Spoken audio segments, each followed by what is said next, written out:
موت اور 9 مہینے تک اس کی لاش اپارٹمنٹ میں موجود رہنے کے بعد ہمارے ذہن میں آئی۔ لیکن دنیا میں ایسی کئی شخصیات گزری ہیں جو کروڑوں دلوں کی دھڑکن تھی، لیکن جب ان کا دل رکا تو کوئی نہیں تھا جو ان کی آخری سانسوں کا گواہ بن سکتا۔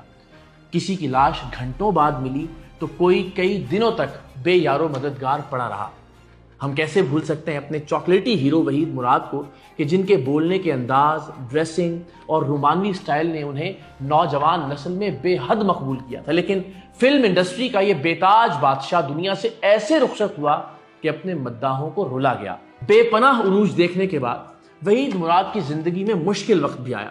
وحید مراد نے ایک دن بیٹے کی سالگرہ منائی، اسے ڈھیر سارے تحائف دیے اور اپنے کمرے میں سونے کے لیے چلے گئے۔ اگلے روز جب دن چڑھے، کمرے کا دروازہ نہیں کھلا تو اسے توڑنا پڑا۔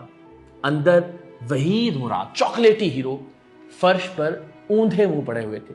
ان کا انتقال ہو چکا تھا اور اندازہ لگایا گیا کہ انہیں فوت ہوئے کئی گھنٹے گزر گئے ہیں۔ ان کے منہ میں پان کا پتا بھی تھا جس میں کوئی چیز رکھی ہوئی تھی، اور آج تک اس بات کو یقینی نہیں بنایا جا سکا کہ یہ ہارٹ اٹیک تھا یا پھر انہوں نے خود اپنی زندگی کا خاتمہ کیا تھا۔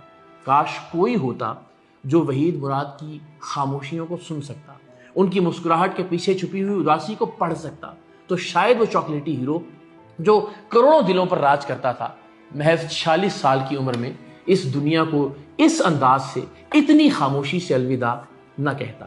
شہرت کی دیوی پروین بابی پر بھی مہربان ہوئی، اور ایسے ہوئی کہ دنیا دیکھتی رہ گئی۔ وہ صرف ایک اداکارہ نہیں تھی بلکہ 70 اور 80 کی دہائی کی ایک ثقافتی علامت بن گئی تھی۔